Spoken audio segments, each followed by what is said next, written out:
Today, Nick and Eric are joined once again by Carl, who is down in Mobile, Alabama, covering the Senior Bowl for Mile High Huddle to recap day 2 of the Senior Bowl.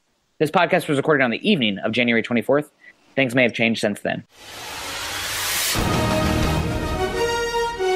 Welcome to the Huddle Up Podcast, your go-to show for all things Broncos.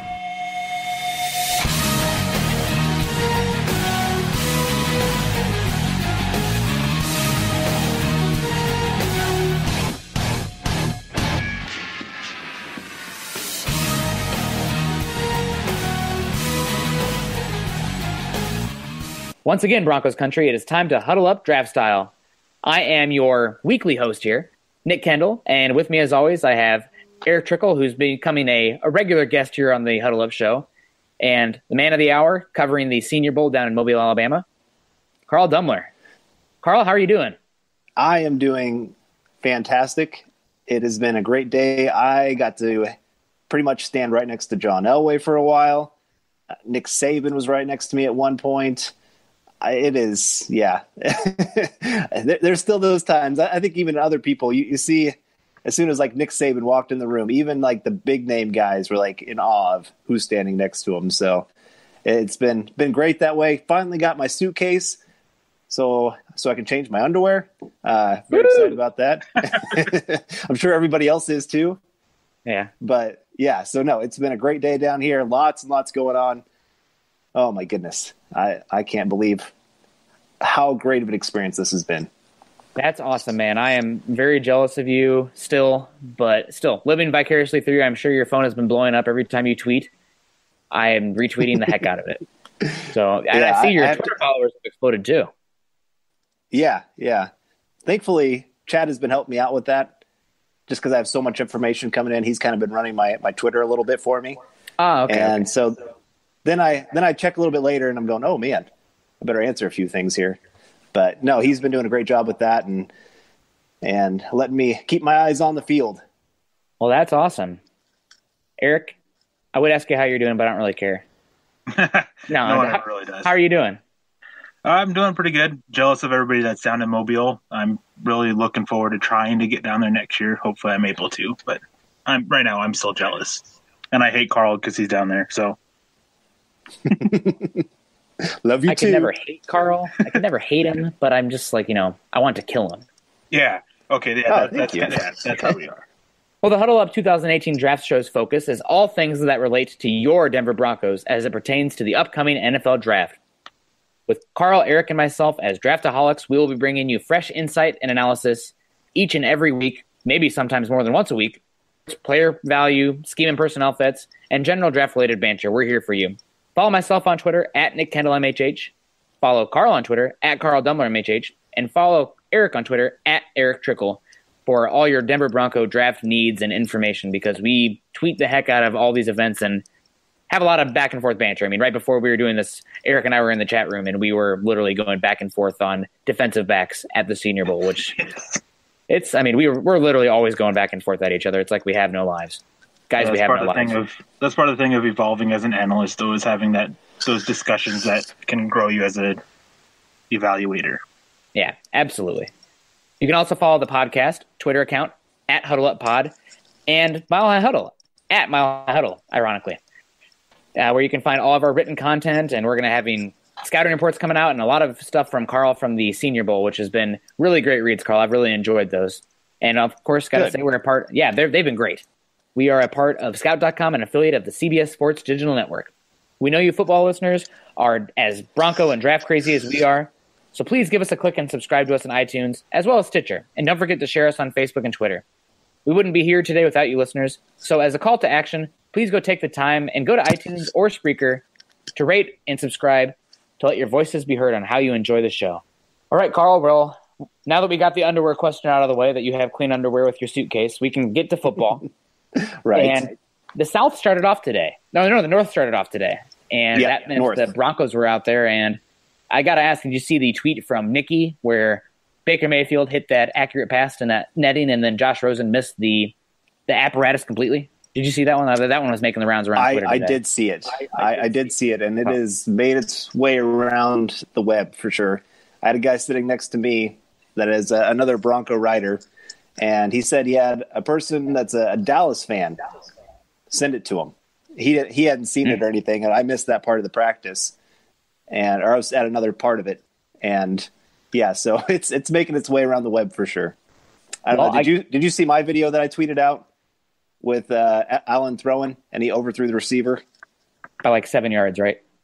Yeah, it was bad. He is either like the best throw of the day, or so far off that you're just like, what was that? I don't know how you're that opposite on one throw to the next. I guess I do know.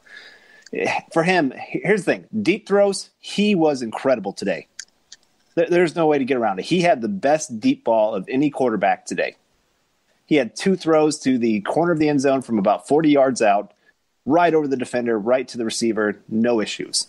He would follow that up on usually they'd run like a quick slant play, about 10, 15 yards down the field, and he would miss the receiver so bad. He struggles at those intermediate throws, and he struggles at the throws to the middle of the field. Any kind of out route, any kind of corner route, he is the best quarterback here. Everything else, there's a lot of other guys at this thing that I would rate above him. Yeah, that's very interesting, and I guess that's got to bring us on to Baker Mayfield. I heard some people say that he had a great practice today. I heard some people say he was so-so. Where do you stand on how he did today? Can I say I stand in the middle? Yeah, that's no, honestly, we need more people like that. We need more people in the middle. Yeah, I was kidding. He missed some throws today. There's no getting around it. He had some times where he just, accuracy-wise, wasn't quite there.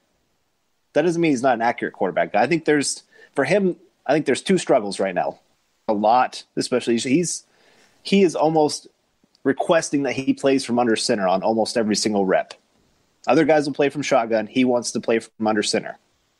He is putting himself in a place of weakness because he wants to get better. That is something to really take note of. I like how that. much he is just. Yeah, I do too. So he, like I said, he's working on some things, and I think it is affecting his accuracy just a little bit. Some of his timing. The other thing I think is going on with him is he is used to such better athletes, possession kind of receivers here, where Oklahoma has a lot more speed, quickness kind of guys.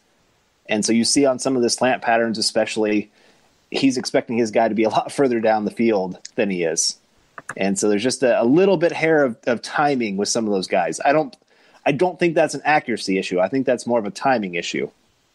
And that just happens. You're working with guys, you're expected all of a sudden, you got 3 days with them, and you're expected to all of a sudden have this great rapport with them. It doesn't happen that way. So there's just some of that with him. The other thing that really stuck out to me is every time that they would switch drills, he would be the first guy there. He set the example of what kind of tone he wanted to set for the entire team. He was the leadership. He leads by the way he talks. You can tell every time he speaks, players just heads go straight up, look at him. But he also leads by example. He doesn't expect another guy to go into an all-out sprint if he's not willing to do it himself. So again, I'm seeing things about his leadership that I'd heard about, but until you see it yourself, you just can't believe some of the stories. I mean, it really is. He has been a very impressive kid this week. About Baker Mayfield, I tweeted out something earlier, and I just wanted to get your opinion on it, because everything that I've been able to gather from Twitter and from my sources that are there is that Baker Mayfield started out rough, and he was the best quarterback at the end, and Josh Allen was the worst at the end, but started off the best. Would you agree with that kind of sentiment, sort of? Yeah, that's exactly it. Allen, at the very beginning of practice, that's when he hit his 2 deep balls that were just perfect. That everybody was just like, oh, my goodness, how'd that happen? And then by the end of practice, it was hard to see him complete a pass. Yeah, unless it was a very scheduled. Towards the end of practice, didn't he throw like 2 interceptions towards the end, or 1? I can't remember. I remember seeing that he threw at least 1, but I'm not sure if he threw 2. I only saw the 1, but it wouldn't shock me that he threw 2. With how things are on Twitter, sometimes it's hard to tell if 2 people are talking about the same play or different plays. So I wasn't sure if it was 2 plays or just the 1. So. Right. No, he did. He had his struggles, and Baker both days he has started off a little bit rough, but got better.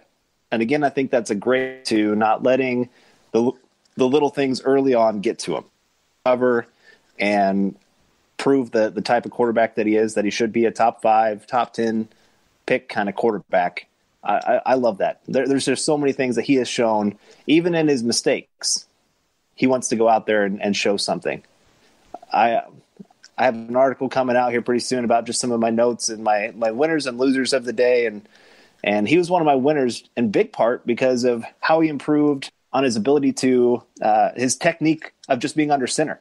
He did not look like he was trying to do a lunge like he did the first day. That first day, his left leg was so far back at the start of the step that I don't even know how he stayed up kind of thing on a few of the reps. Today, he looked very natural being under center. He just looked like a quarterback that had been doing it for a long time. So to see that kind of improvement from day 1 to day 2, one, it shows me I know he had to work on that a lot after practice. He was doing a lot of reps during practice, but he had to do something after practice to improve that much from day 1 to day 2. So that's something to really take note of, too, with him, that he is willing to work on the things that are not great. I want to touch on one of your points that you had where you mentioned the supporting cast that he had at Oklahoma, and that's something that I think it's kind of hard to contextualize, I guess, but looking over this Oklahoma roster right now, both his wide receivers, his tight end, and I think both his running backs, I would not be surprised, go drafted as high or higher than anybody at the Senior Bowl. I mean, you have a freshman CeeDee Lamb, who's a 5-star recruit, who's a really, really talented player. He won't be drafted for 2 more years, but he could be a first-round pick. Marquise Brown is kind of a smaller speedster guy, but he's probably faster, more like you're saying he needs those deep ball guys. I think Marquise Brown averaged like 20 yards of reception this year. He was insane. Mark Andrews, obviously a very talented tight end. Dallas Goedert probably would have given him a run for his money, but Goddard's out, so you don't have that. Yeah, exactly. Yeah. And then you have Rodney Anderson, who could be running back 1 next season, and Trey Sermon, I think another 5-star freshman running back there. So you make a good point about the talent level that he had around Oklahoma, but it's not something that, I mean, they don't have chemistry with these guys. So as much of an excuse as it is for Baker Mayfield, it's also for every single quarterback. And since you don't have that chemistry, it's definitely something to note, but also the different talent levels is important as well. But no, I'm excited about how Baker's been doing. He's definitely a guy that, listening to the Broncos speak, the coaches and everything, they sound very intrigued by the guy, definitely more so than what I've heard from Josh Allen. I'm sorry to the Wyoming listeners of the podcast. I don't think Josh Allen's probably as high on the board as Baker Mayfield. I mean, I don't have the board in front of me. They haven't given that to me yet, but I think that's a pretty safe bet. But other than that, do any of the other quarterbacks really stand out today? I mean, I saw that you said the Patriots saw Kyle Latella from Richmond and Laletta. There you go. Yeah. Lalletta's maybe been the worst quarterback here. Oh, well, there you go. I had to tweet me that after I said that the Patriots were meeting with him that we got to go get him because we can't let the Patriots get him. And I'm going, let the Patriots get him. Please let the Patriots get him. If they think he's the turn to Tom Brady, they are in for a world of hurt moving forward. He's been inaccurate, which is something I didn't think I'd see from him because he showed pretty good accuracy on his college games that I watched. But he's just been all over the place. He just seems like he's overwhelmed by this whole process right now. Other quarterbacks, Luke Falk. I have to say I've been a lot more impressed with him than I thought I would be at this event. He has had very good timing on some of his passes. He probably actually started off, other than Allen with his 2 deep passes that he hit, Luke Falk started off the day the best of any of the quarterbacks. He had about 3 straight passes where he was perfect timing. Receiver hadn't even come out of his break yet, and he was already releasing it. And just hit him right in stride. Loved it. And then, I think I was messaging Chad about it, and right as I'm messaging it, he throws an interception. So it was bad. And then he really struggled after that. He just wasn't accurate. He didn't really trust his eyes as much. So it's one of those things that things can turn real quick, good or bad at this event. You got limited reps. You got to make or break real quick on a lot of things. So he started off decent. And like I said, he's shown some things. If he gets in the right offense with the right coaches and continues to develop on some of his just reading a defense, I think he could do okay. He's not going to be anything ever that's great by any means because he's limited just arm talent wise. But no, he's one that's kind of stood out a little bit to me. Mike White, and I'm trying to remember his last name. Brandon Silvers. The two of them, they've been up and down, but they've shown at times some NFL talent.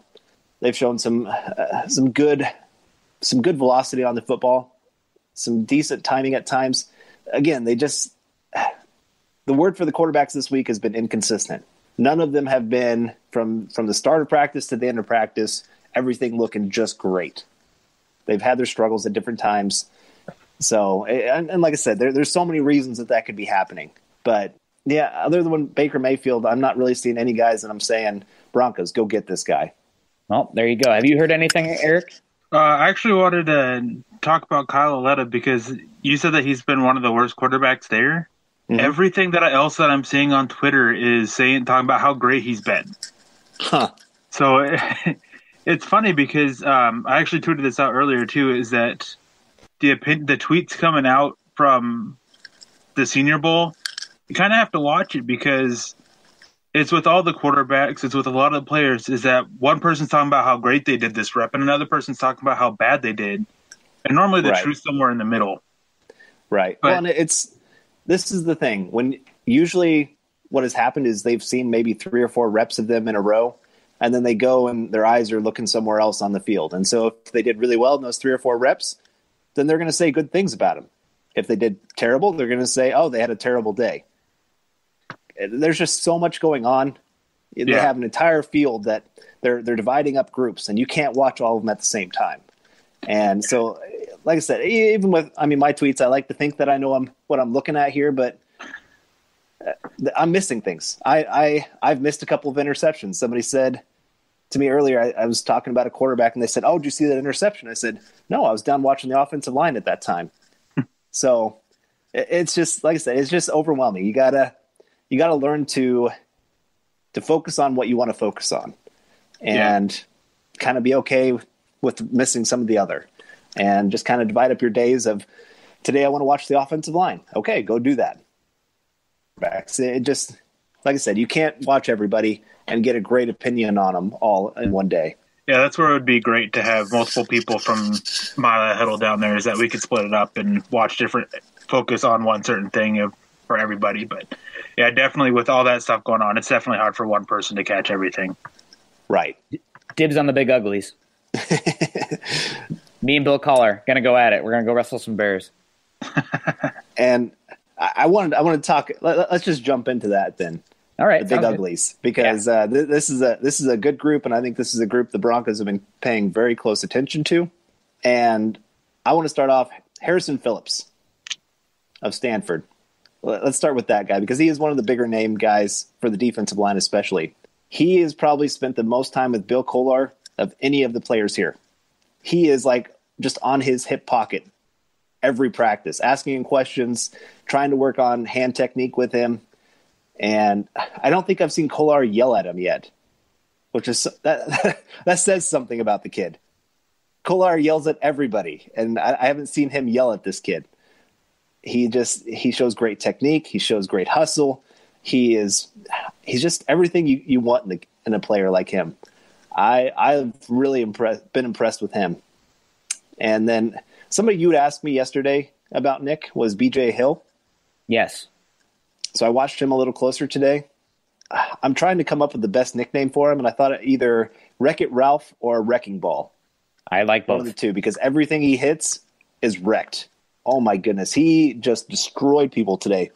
And I don't know if it's a little bit of the interior offensive line of the North isn't quite as good, other than Will Hernandez. I'll get to him here in just a minute, but the rest of them have not been good. And he has put some guys, BJ Hill has, and just he's shown strength, he's shown quickness. He had a spin move today that had the crowd going, "Ho!" He had a spin move? Yeah. That dude is 6'3", 320 pounds. It was beautiful, too. Somebody got a video of it up on Twitter. Oh, my gosh. My heart is throbbing. You'll have to send that to Nick, because it was everybody had to do a double take. Like, did that just happen? There's no way a guy that size should be able to do that. It looked like it wasn't Von Miller, but I'm being a little over dramatic there, but it was impressive. The name that keeps getting thrown out that I've heard multiple times is Livinal Joseph, who's arguably one of the best defensive tackles in the NFL. I can't really disagree with it, honestly. He's been so much more impressive here than what I thought I saw on tape with him. It's because your eyes go to Chubb. Honestly, I mean, it's hard not to watch Chubb when you're watching NC State's line. But Hill's been good. Yeah, Justin Jones has been good too. He's not been as impressive as BJ Hill, but he's had his moments too. Some other guys there on the defensive line, Kimoko Toure, he's been very, very athletic. He's not technique wise, he is not great, but he has been winning a lot with just sheer athleticism. Guy that I can see is that maybe mid to late round pick that you work to develop. Maybe year 2, 3, 4 for you. But again, the defensive line of the North has really dominated the offensive line of the North. It's not even been close. Other than Will Hernandez, Bronco fans, you are not going to get him in the second round of the draft anymore. No, there's talk of top 15, if not top 10 with him. Like, his stock is skyrocketed. It is well-deserved. Yeah. The biggest concern with him was the level of competition, and he's answering the call. He is. There's plays where, honestly, as soon as he makes contact with the defender, the play just stops there. It doesn't matter what the defender tries to do, of trying to do any kind of technique to get away or get to the side. The only direction he is going to go is backwards. He has embarrassed people this week. Absolutely embarrassed them. And then he's not afraid to let them know. There was a couple plays. He has frustrated the defensive players so much. The only way that they could try to beat him was after the whistle was blown, take a swing at him. Wow. He had about 2 or 3 times guys took swings at him today because he just embarrassed them so bad that they had to get their ego back a little or something. It was fun to watch.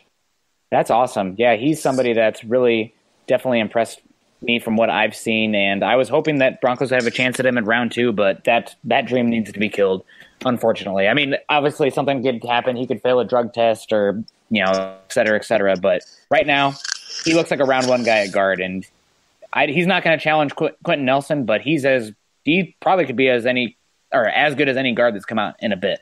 So very exciting. Definitely. Now, how about the tackles? I heard Tyrell Crosby did okay. Oh, sorry, go ahead. Say that again. I was going to ask you here. There's a rumor going around here that Hernandez requested to be on the North squad. Is that true? Yes, that is true. Okay. He wanted to work with the Kugler, Sean, however you say his name. Kugler. Yeah. He wanted to work with him. Okay. Everybody around here was kind of going that they'd heard that rumor, but they didn't know who started it. I'm pretty sure senior Phil Savage said something about it that he requested. Did he? Okay. Sure. Okay. Gotcha. But now moving on to the offensive tackles. Tyrell Crosby had a little bit better day.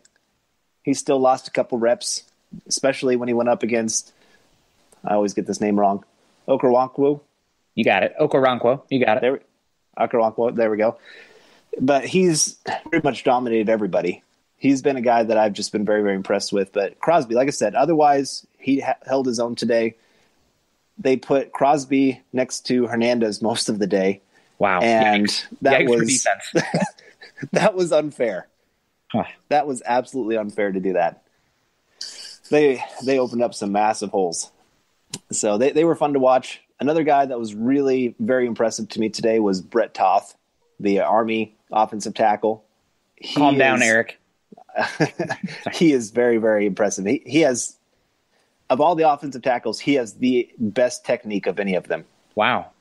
He does the best job of keeping his weight over his feet, not getting himself out of position. He doesn't panic on anything. He does so well handling, especially those second moves where a guy gets stonewalled and tries to break back inside. He just doesn't panic at anything. He is just steady as a rock. I'm very, very impressed by him. He's not the strongest guy. He's not going to overwhelm you with strength or anything like that, but he's going to consistently do well for you. So he's a guy I know. Eric, is this right? He's got 2 years that he's got to go serve in the Army? Yes.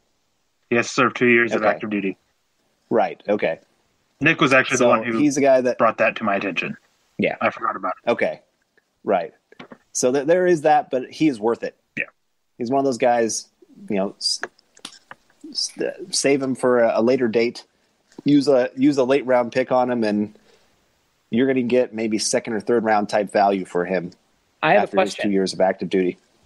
I have a question about that. With the 2 years active duty, do you have to keep him on the active roster? No. For the rights?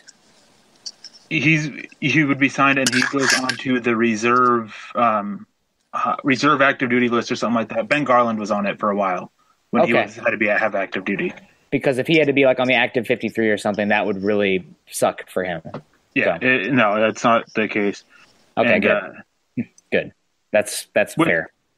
With Toth, I had a couple of scouts tell me is that the big question for him was his pass blocking, because at Army he's mainly run blocking out of a 3-point stance, and that they are all shocked with how, not that his pass blocking's great, they're just shocked at how good it actually is. Yeah. So this guy, he's even with that 2 years active service, I think he can probably go that 5th round. I love that he's tearing it up. Yeah, he's been fun. I don't know. Of all the offensive tackles that are here, probably Kappa would be my favorite, just as that immediate impact kind of guy. But Toth would be that next guy.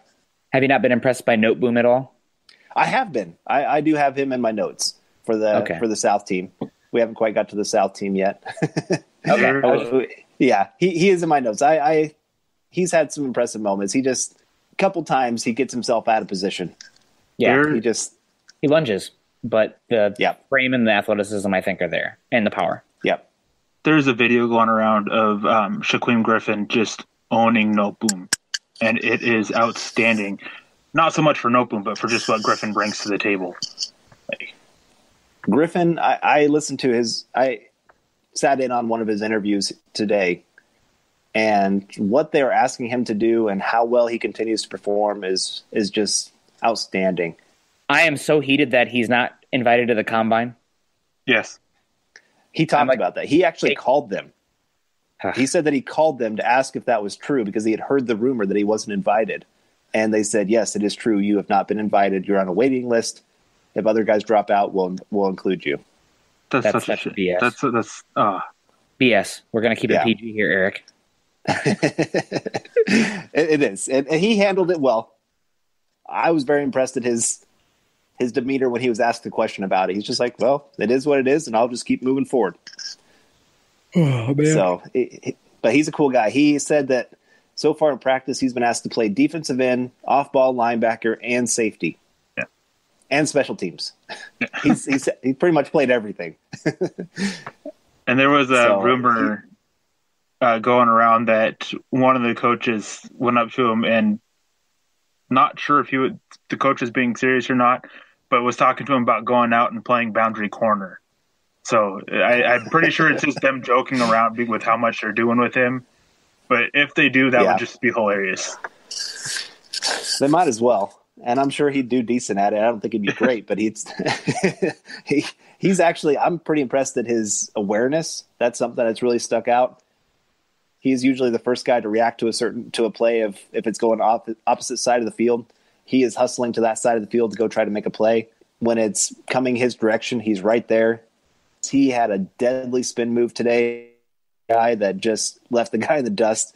He's about tripping over his own feet to let the guy go. And Griffin just, he's a football player. That's what I can say about him.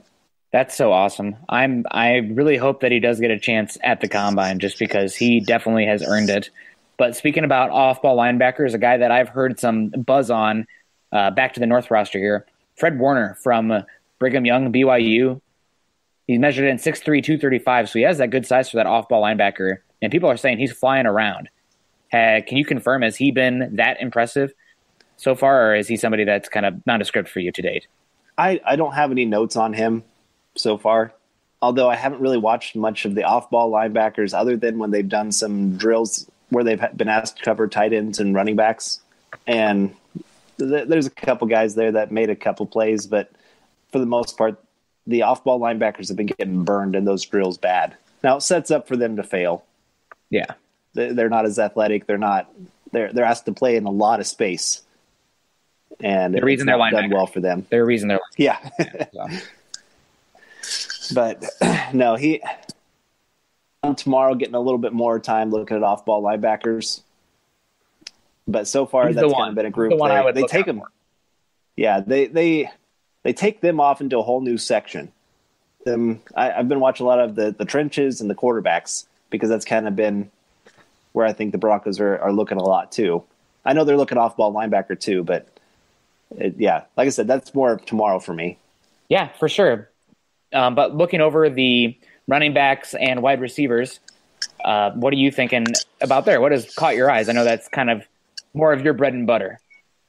So running back wise, there's only two guys that I feel like have done anything of worth that I just, at least running back wise, there's a lot of guys that have done some things receiving wise. Your boy Wadley, he's been a great receiving option. He's got speed. He's got quickness. When he gets in space, he's tough to bring down. Running back wise, he has not been impressive. The two guys that have really stuck out as just running backs are Rashad Penny and Jalen Samuels. Those are, sorry, I was just trying to remember their names. But Jalen Samuels, he's shown great patience. And when a hole opens up, he has shown incredible explosion to get through that hole. He has been great in space as a receiving option as well. Rashad Penny, he is so smooth. You don't believe how smooth he is as a runner until you see it live. There's just something different about, for some reason, being on TV and being live. But he just looks so effortless when he's making a move. He's also been very good on special teams. I feel a little bit bad for the South team.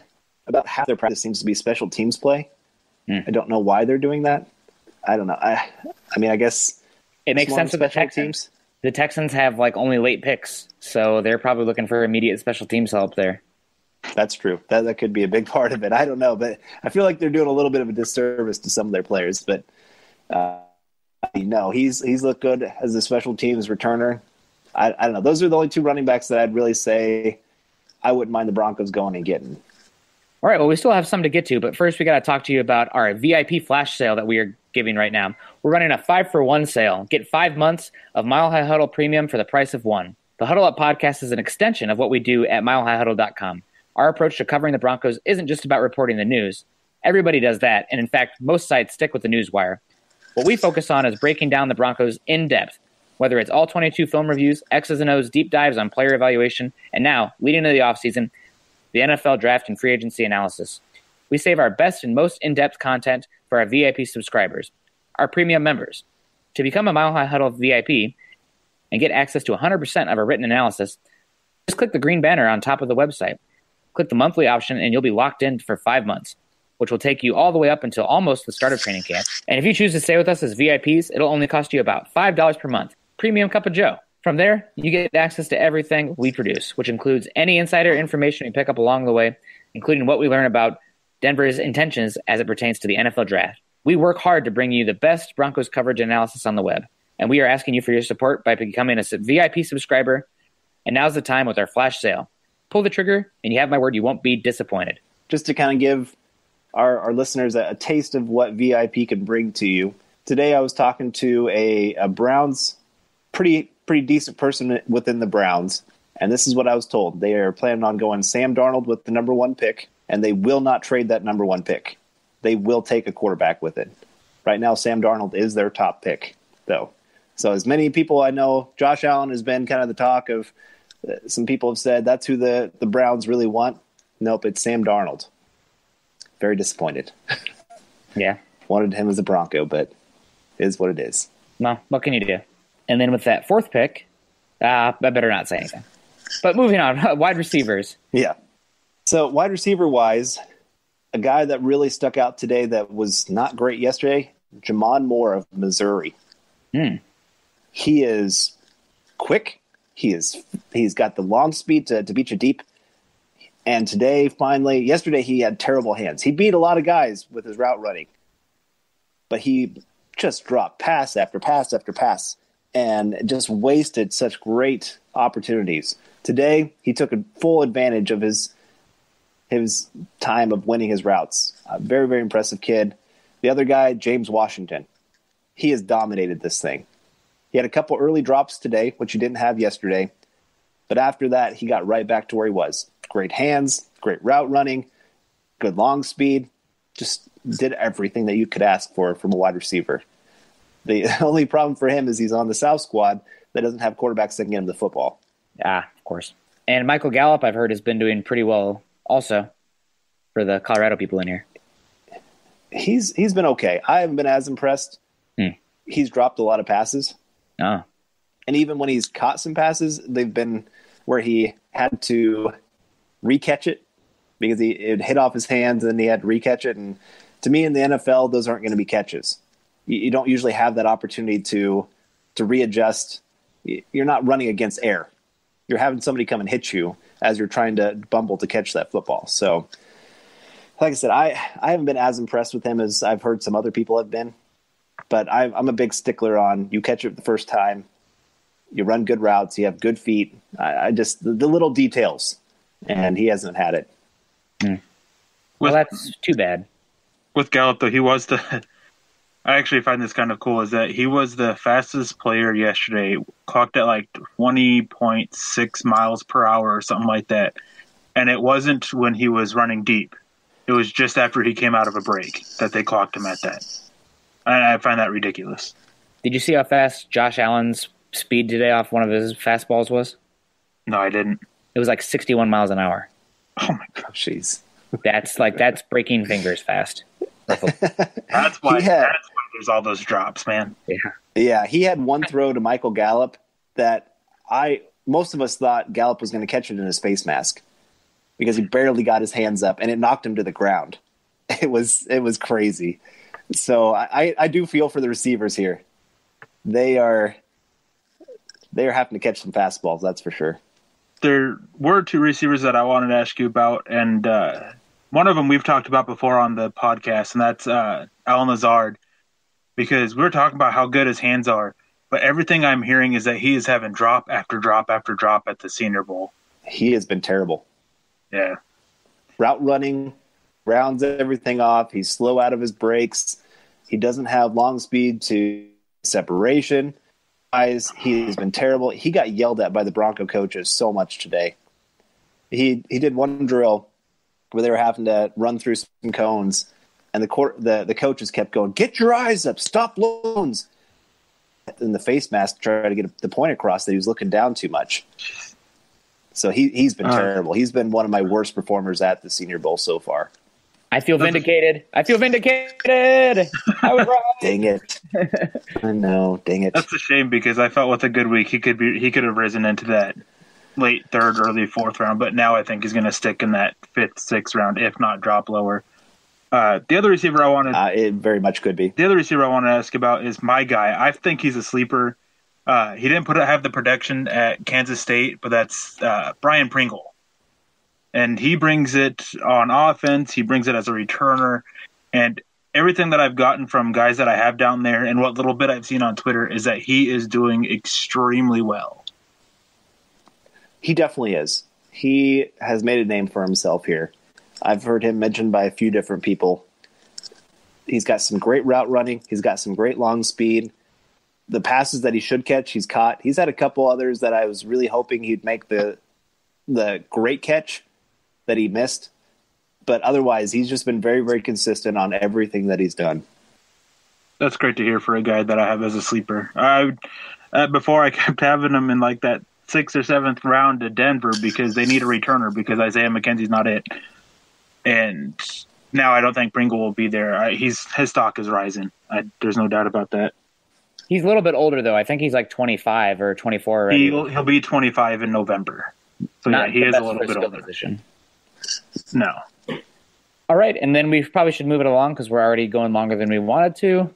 Defensive backs. There are some here that are pretty talented. Eric was telling me that Christian Campbell from Penn State's a guy that some people have been pretty high on. Duke Dawson from Florida. And then my personal favorite defensive back in this entire event is Kaiser White from West Virginia, safety. Played that kind of that linebacker safety hybrid role at West Virginia, but I really like him. He's a guy that I was hoping probably wouldn't, kill it at the Senior Bowl. And now he's looking like a guy who could probably be a top 50 pick. He caught my eye a lot more yesterday, but that was because he had a lot more splash plays that I saw. But he still had some moments today. Any of the defensive backs really stuck out for either the North or the South? MJ Stewart of North Carolina. He was one that stuck out. He got beat one time really, really bad. He bit on a quick route, and then the guy cut out deep. But he bounced right back the very next play, knocked the ball out, stuck in the guy's hip on quite a few different plays. He's been aggressive. He's been physical. So he's one guy that's really caught my eye so far. I'm trying to think of who else really caught my eye from that secondary. I know a guy that most people were really excited to watch was the kid from where Okorafor is from. Western. Yeah. Yeah, he didn't practice today, so everybody's pretty disappointed about that one. He had a really good day yesterday, I thought. He is very, very aggressive. He's very, very athletic. I was very impressed by that, but I'm saying the word very a lot here. Just because they have some moments there. The rest of them have had some different moments. I haven't. They're another group that I want to watch a lot closer tomorrow. Yeah, I was going to ask you about MJ Stewart, but you touched on him, and then Nick hinted at the other one I wanted to ask about was Christian Campbell.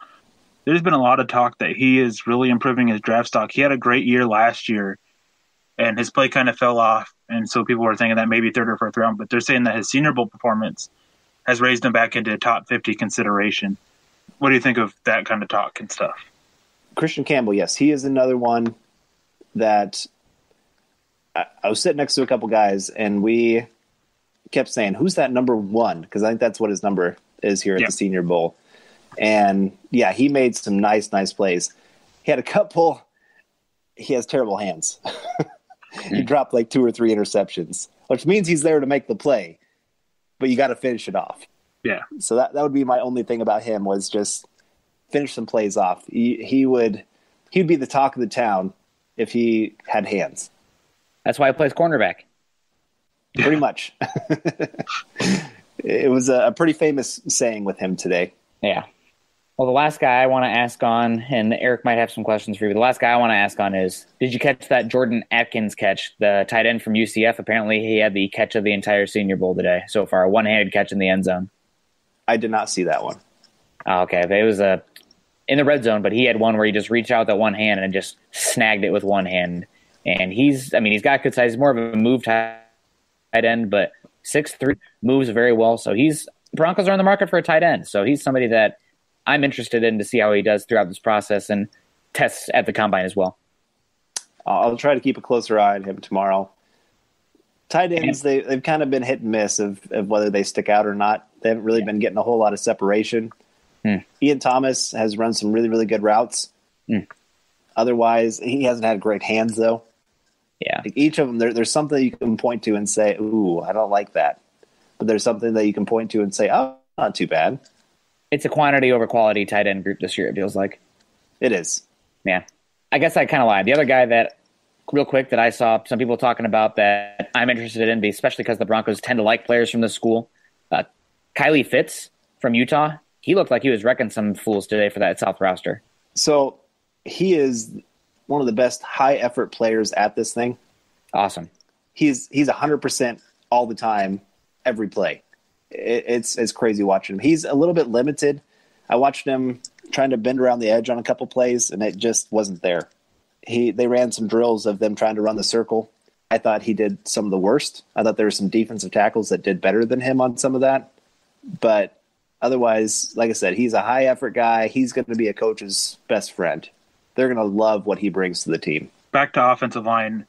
I kept seeing people, and I'd messaged this to you on Facebook earlier too, and I just wanted to get your thoughts about it. They were talking about Cole Madison from Washington State, and there was like 6 or 7 different plays of him. They're talking about how good he is and how well he's anchoring. But every single time, because they have that offensive lineman back there as the quarterback, so to speak, that he's just getting pushed back right into his lap. Is Cole Madison having a good practices there to you or not? He's hit and miss. He'll have a couple good reps, and then he'll follow it up, like you said, looking like he's on skates. Okay. So I wasn't all that impressed with him.